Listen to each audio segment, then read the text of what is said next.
hide and die syndrome is a real phenomenon. I am Professor Ryan Blumenthal, forensic pathologist, and this is Lessons for the Living.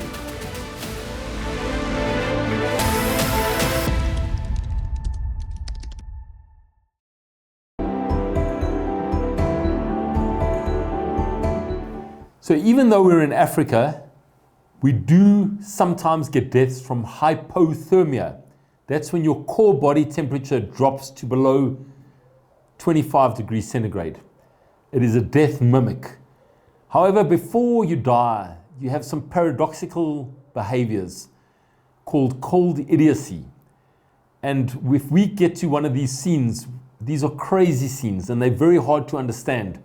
We've seen people climb into the cupboard and die, climb under furniture and die. It's called hide and die syndrome. It's a thing. It can fool you badly. It looks like there's been a serial killer there, but hide and die syndrome is a real phenomenon. In South Africa, there's the case of Racheltjie de Beer, Racheltjie de Beer, who apparently saved her brother by taking off her clothes. We would argue in forensic pathology that this is a type of protective behavior that happens with hypothermia. And at autopsy, what do we find? We find these dusky discolorations over the large joints. We find little ulcers on the stomach called Wischnewsky ulcers. We find sludging of blood, and they get pancreatitis and infarctions of bowel. So hypothermia causes very strange pathologies. They get frostbite of their nose and of their fingers and of their toes. How do we see it in South Africa? Well, we have cities with concrete pavements, and it can get very cold in winter.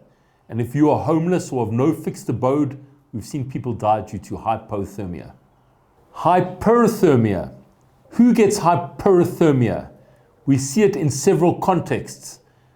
Maybe it's a military person that's marching with all their equipment, clothes and boots. Maybe it's an athlete. Maybe it's a fireman. Maybe it's someone who works with fire, such as a glass blower, or someone that works in a factory, but their core temperature goes above 37 degrees centigrade. And these people suffer vascular ectasia. Their blood pressure drops. They have multiple organ failure. And when we do the autopsy on hyperthermic deaths, this could be a miner who works deep in a mine. The findings are very non-specific.